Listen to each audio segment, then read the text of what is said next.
What is going on? Episode 38 of the Media Captain podcast. You should actually say 38-2 of the Media Captain podcast. Oh, we were so damn ambitious.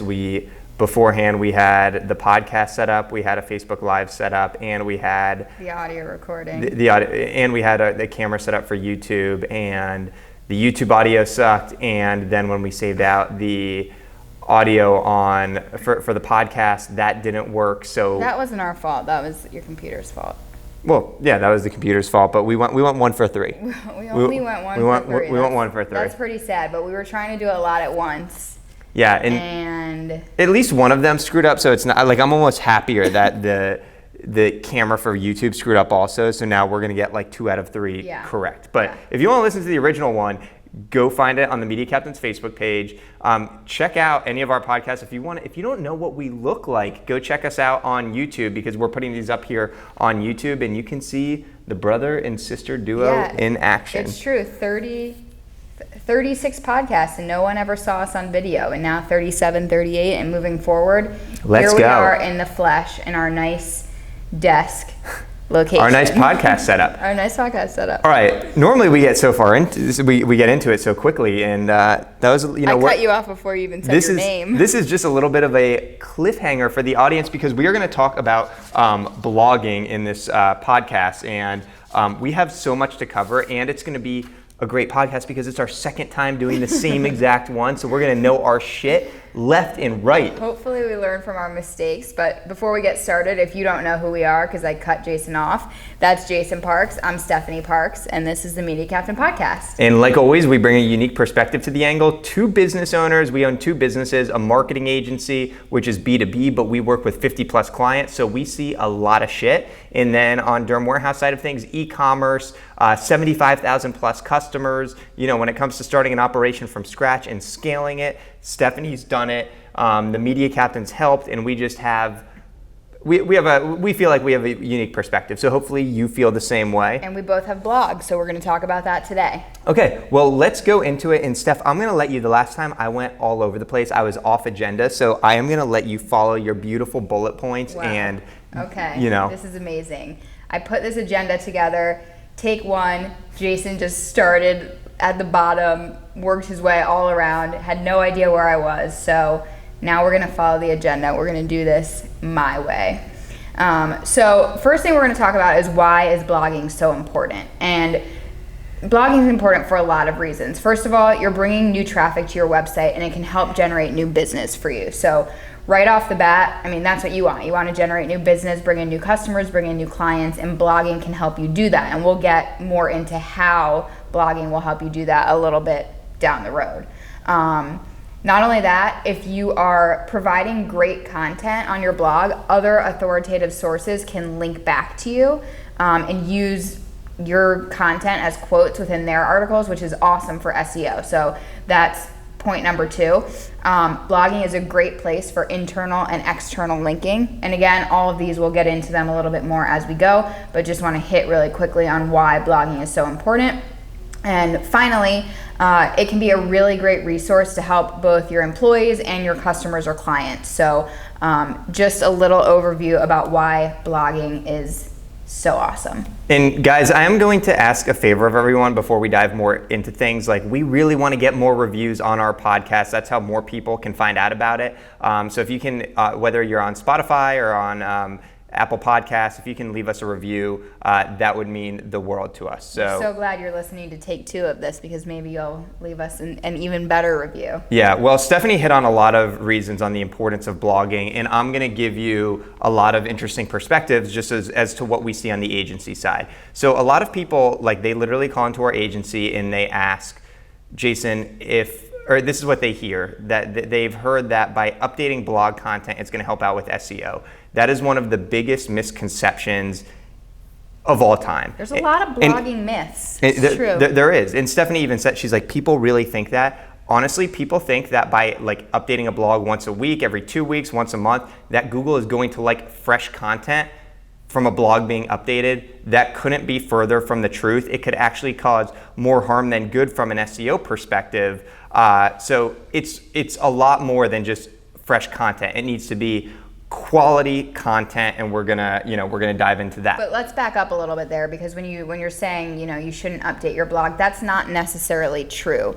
There are certain cases where you should go back and make updates to your blog. You want to make sure your blog content is relevant all the time. For example, I just went back through all of the Durham Warehouse blogs, and the purpose was not to get fresh content. The purpose was just to make sure all of our blogs on our site were still relevant. So we had a lot of blogs where we just were linking to products elsewhere on our site. We were internal linking to products that we didn't sell anymore. The links weren't working, or we just added new products that were better fits for that blog. So it is a good idea to go back and make updates like that. And I wasn't alluding to that. What I was saying by not update, like by just don't post content just to post content, to like get a new blog every other week. There's a lot of things you can do to create great content and go back and improve past content. But just to be clear, yes, what Stephanie's doing of going back into past blog posts is very important. Pat on the back. Pat on the back. So, like I said, a huge misconception that just getting anything out there, even if it's not good, is going to be helpful from an SEO perspective. That's not the case. It's not quantity, it's quality. And so if you're thinking that you should just be posting 2 times a week and it doesn't really matter what you're posting, that's incorrect. And let me give you some great examples. So we see a lot of times where somebody's posting a blog and the topic is about or they're writing about a PR reference they got from a magazine or a news article, and they write a 100-word blurb as a blog post, or they have a calendar event and they write a blog post about it. That is not quality content. That is 100 or 150 words, which is what is classified as thin content. And if you have too much thin content, that can actually hurt your Google rankings and cause a lot of trouble for you. No blurbs allowed. Yeah, so honestly, when you are writing about PR, mentions, and it's less than 200, 300 words, a blog is not the place for that. The right place to go for that is to create in the news section or an upcoming event section if you have an upcoming event. But like for a rule of thumb that we like to stick to is 750 words per blog. And that's something that like we had to go back and analyze our blogs to make sure that we were doing that. Yeah. And when you're blogging and when you start getting into it and when you start putting a strategy together, there really are a lot of tips and best practices to follow. And it's important to make sure you're following those best practices. Otherwise, you could be hurting yourself more than you're helping yourself. So making sure your content isn't thin, having 500, 750 words in there so you have good, relevant content. Making sure new blogs, making sure old blogs, all the content is relevant. And really the main point of the blog is just to be a resource for anybody who is reading it. So when you're going back or when you're crafting new content, think about that question. If somebody's coming here, are they going to get something out of this blog post that I'm writing? So one thing that Stephanie and I both do a lot of is that when customers, prospective customers, current customers call in and they have questions, we have a Google sheet that we just keep an ongoing running list for, and that serves as amazing way to come up with blog topics. So you kill multiple birds with one stone when you do that. Yeah. But that's a great way to get long tail search queries to come up with. And why don't we just dive right into that of how to come up with blog topics? Yeah, perfect. So Jason mentioned picking long tail topics, and what does that mean? That means picking topics that are just long phrases, which people are very specifically searching for. So they're not general topics, they're very specific topics. So an example that I always like to give for Durham Warehouse is we have one of our most popular products that we sell. It's also one of the most expensive products we sell. I'm sure you've heard me talk about it in other podcasts before. SkinMedica TNS Essential Serum, $281. People call in all the time and we're talking about what products they're gonna buy, and they say, okay, I want the best product for my skin. I maybe recommend this product to them and they say, wow, $281, is it really worth the price? So I wrote a blog on it. Is the SkinMedica TNS Essential Serum worth the price? And that blog does so well for us. It brings so much traffic to our site. We generate sales from that blog post, and it's great. And that is a very long tail topic. Yeah, and so you want to make sure when when a great way to, so it's really important to define topics for your blog. That's something a lot of people struggle with.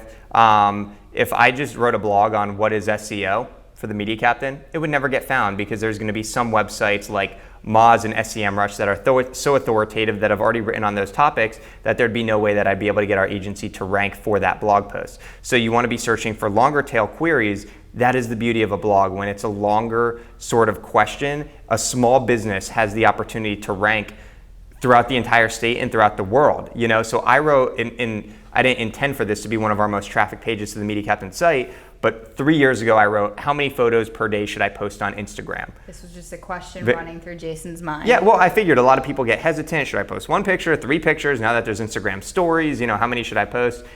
And that is now one of the most trafficked pieces of content on our site, and traffic comes from all over. We literally get chats from other countries when it comes to that. And that is, it's just a popular question, and not a lot of people have written about it, and we were able to carve out a niche by writing that topic. And on that blog, another interesting thing is, 3 years has passed since I wrote that article. When we initially wrote that article, there was no Instagram stories. So then we went back and refreshed that content, like Stephanie was alluding to now say, you know, we said maybe post once or twice a day. Well, now you should have maybe 1 post a day and 3 or 4 Instagram story posts. So we had to update that, and that is an example of updating past content. If you look at your Google Analytics and there's a ton of traffic coming to one specific post or multiple posts, you don't want them reading content that's been dated. And another tip on that, is that you want to have the date on all of the articles.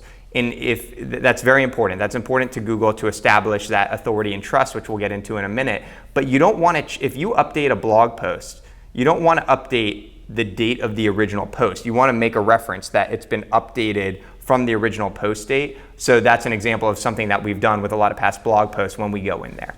So in addition to the date, a couple other things that you want to include within your blog post. You want to make sure the blog post has an author, and you want that author to be somebody who is authoritative. So for example, for the Media Captain, Jason is the author on all of the blog posts. And when you click on Jason's name, when you see it as the author, it gives you a bio all about him. That's my favorite page in the world, just my bio. The Jason Parks bio page. And then for Derm Warehouse, well, if you go to the Derm Warehouse site, either I'm the author for the blogs or our dad, who's a dermatologist, is the author. Both of us have bios, and you can read more about us. So that brings more authority and trust, again, to the blog. So that's something that's really important. And you don't have to show the author, you don't have to show the date, but you should opt into doing both of those because they'll help you. In the SEO world, I actually, and we'll link to this resource within the YouTube video and within the podcast, but Mary Haynes is a great follow on Twitter, and she's all about establishing authority and trust, and it's called EAT. And that's where, so like these health websites, like a WebMD, John Doe can't be writing an article that really needs a medical professional's expertise. So Google's gotten very strict on this, and the same goes across many industries. They value that authoritative figure writing about it. So again, Mary Haynes, she's a great follow. She was kind of the originator of this theory that, you know what, to rank well and to do good on Google, you have to have authority and trust. And so if you're like a business owner or entrepreneur or marketer out there, and you have industry expertise, that is such an advantage for you. So like take advantage of that because use it. You can write content, and there's a lot of people that have to post blogs and they have to interview someone in order to get the content. If you're able to just crank out content, take advantage of that. Yes. So we were talking about the long tail keywords, and you might be thinking, I'm going to get back to that now. You might be thinking like, oh gosh, I'm starting a blog, you know, how do I come up with these long tail keywords? So Jason mentioned that both of us, anytime we talk to a customer or a client and they have questions, we take note of those questions. Those are great topics always because we know people are asking them, so we can answer a question. We can use that as a resource within our businesses, for customers, for employees, etc. You can also turn to Google to help you find these long tail searches. If you type in a question or a product or a common keyword for your business, you can go to the bottom and find related searches, and a lot of times, or in the middle of the page, they also have like other questions asked. And those are great places on Google to find those long tail questions that people are really searching for. You know, it's one thing to, you can pick topics that are so obscure. Yes, maybe they're long tail, but they're so obscure that no one is ever gonna actually be searching for them. So there's a fine line between finding something that is very specific, but also people are actually interested in reading about the answer to. Definitely, and I want to bring up a couple of tools. So for Durham Warehouse and for the Media Captain, we track all of our keyword rankings for our blogs within SEMrush. So when we have a topic, we add that topic and we add different variations that people might search for that topic to track the rankings. It's really cool, guys. Like when we've gone back into past blog posts and really enhanced them and hit on those limit of, made sure it was over 750 characters and included internal and external links and really followed all of the best practices.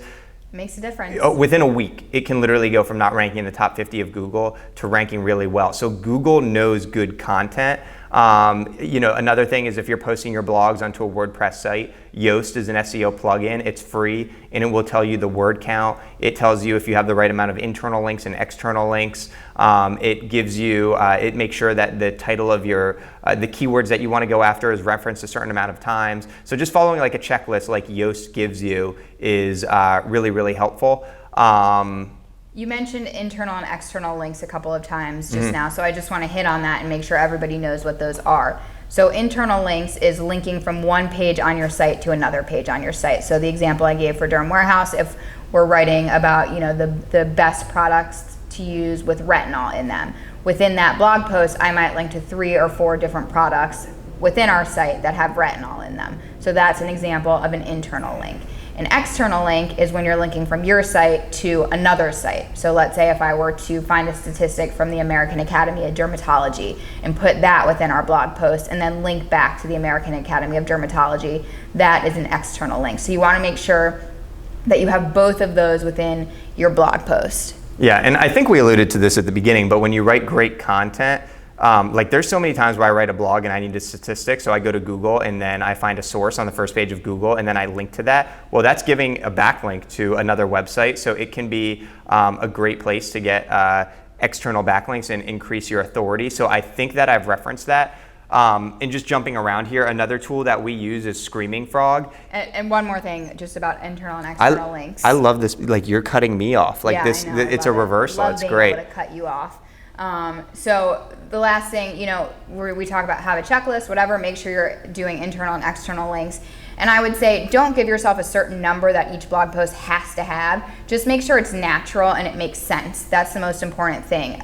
Again, and we'll say this over and over, you just want the content to be something that is intuitive and something that people can actually use and find helpful. So don't force the links if they're not there, but where it makes sense and you think that someone's going to actually click and be interested and read around, that's where you should be including those. Yeah, and another thing, and an expert on this topic is Glenn Gabe, another SEO expert that really specializes in Google penalties and when websites have issues. But when the way that Google looks at a website sometimes is, let's say you have 400 pages of content and 300 of those pages are blog posts, and out of those 300 blog posts, 200 have thin content. Google could be holding you back. So you want to do exactly what we're saying. You want to go back and you want to listen to our every word. You want to delete bad posts. When I started the Media Captain, I was complaining. I wrote a blog post complaining about Southwest's Wi-Fi. I wrote a blog post about the absurd price of a lobster sandwich from Panera. Like, there are really bad blog posts that were on the Media Captain site, and it wasn't until I was like, I ran through this process where I was like, oh my gosh, I have to go back and delete posts. And so that's a very common question, is how to delete posts versus enhance posts. And the theory that I use is that if you cannot find 1 or 2 other pages where there would be a natural internal link to the blog post, delete it. So for the Southwest Wi-Fi and lobster sandwich, there was no other page on the website, which makes sense because I never would want to promote that now, where I could link back to that. So that's a great way to determine how to delete content.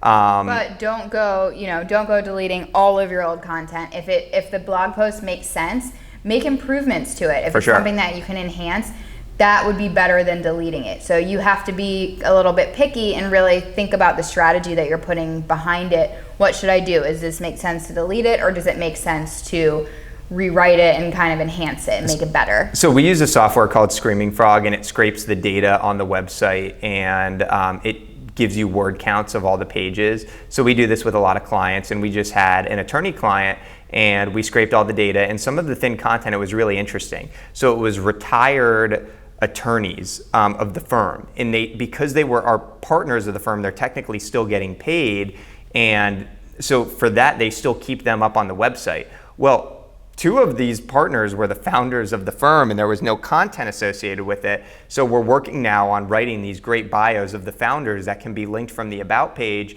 and also on the attorney pages where there's no content, we're working on getting content of these attorneys, what they contributed to the firm in the past, because again, this is just thin content, and there's actually a place for it. So again, we were able to say, yeah, on the About page would be a great place to link to the founder, and that's why we decided to keep the content and enhance it versus delete it. And then going back, looking over our agenda, one other thing that we didn't hit on is make sure the content on your site is evergreen. And what that means is make sure that whatever you're writing makes sense to whoever's reading it whenever they're reading it. So you don't want to say like, now that it's summer, or something seasonal or very timely, because then someone's going to come in 6 months or a year or however long, and the content that they're reading isn't going to make sense to them. And I've written a lot of posts for the Media Captain of like SEO backlink strategy for 2015, and like you might be able to rank well that year, which I mean could be good. I mean, I'm guilty of that. I wrote a blog in 2020 for 2020 e-commerce strategy, but Stephanie's right. Like there's going to come a point where you're like, well, that just doesn't have any relevance, which... Or maybe you write a new one every year, who knows? For sure, yeah. But the majority of your content, make sure anybody can come in and read it anytime. Otherwise, it's going to get old really fast. And if, like, let's say you did write a new one every year, that would be a good place for an internal linking where you could say, hey, if you were curious about what the strategy for e-commerce was in 2019, look at how things have changed. Click here, yeah. So ultimately, I mean, the blog should serve as just like this great resource for your business. For everything in your business, your employees, your customers, for everybody. Talk about like organization on tags with a blog, because you can, if you're writing about Skin Medica, you can tag it for Skin Medica, and then if there's a search bar on your site, that could populate. So it could be a really good place just overall for organization. Yeah, so tags are important. You can categorize the blogs based on different things. People are easily able to search for them, or if you have like a sidebar with the different tags and categories actually on your site, people can scroll through and find exactly what they're looking for, which I can see how that would be helpful for either of our business. Let's say somebody comes to Jason's site and they're just interested in web development and they want to read about that. Well, the tags would allow them to search for that. Maybe someone comes to Derm Warehouse and they want to read about, best products for acne. Well, using tags, they would easily be able to get to those posts. For sure. A story I want to share is I did a consult with a sales coach, and he wrote a blog every day for 10 years. When he would wake up in the morning, 1,000-word blog post every day for 10 years. That is a lot of blogs. But it was the coolest thing because he didn't even realize, like, he just did it because he loved to write. But what ended up happening was he was booking these $20,000 speaking gigs in Arizona and in Colorado, in Las Vegas. And they were all coming from long tail blog queries that people were searching for. It wasn't just like best sales coach. They were looking for a very detailed question, and they found his blog, and that's how his business was able to thrive, all through a blog. And I just thought that was the coolest story, and it shows you the power of a blog, how it could be your best salesperson. It could be the person out there that is funneling your business leads. It could be your best salesperson. It can be your best training tool. There's a lot of different purposes. And we're not saying, you have to go and write a blog every single day, but get a strategy in place, put something together. It's really helpful if you sit down and put a list of topics together, spend a couple hours one day outlining the blogs that you're gonna write and say, okay, I wanna write one blog a week. Today I'm gonna outline 10 different blogs, put in the internal and external links, put in the main points that you wanna write about, and then when you're ready to sit down and actually write the blog, you have all of that right there, and it's so much easier. Yeah, and not to mention that like if you're not a great writer, audio record the topic that you want to write about and send it, hire a freelance writer to write the piece of content so you can get content for your website. So a lot of people just get deterred because they're not great at writing. Or they just don't like to write. They don't like to write, or if you're great on camera, film a video and then send that off to somebody to write. So there's no excuse not to get started on blogging. I think most people just don't know where to start, how to start, and if they do start, they could fall into a lot of bad practices that we kind of hit on earlier. So yeah, that's it. Episode 38. Crossing my fingers, we're done. Hold on, first off, if anybody's this far, I guess that's not it. If anybody's this far in the podcast, and if you tweet at the Media Captain, or you comment on, you know what? Forget about tweeting at the Media Captain. If you leave a review for the Media Captain, I don't know what he's about to say. I will, and you are in the United States, because this could get costly if you're outside the United States. And I know we have a great listener in Australia, which is super cool. But if you are listening in the US and you comment on our YouTube video, which means you have to go over to YouTube and listen to the review. Yes. Okay. Get it straight, Jason. If you write a review and you're in the US, I will send you a Media Captain coffee mug. All right. So that's that. And if you also want to comment on the YouTube video, go ahead and do that. But just if you write the review, that would be great. That is going to wrap it up for episode 38. Episode 38, take 2. Oh, gosh. And that was a good podcast, but a rocky ending. So my apologies on that. And guys, we will see you back.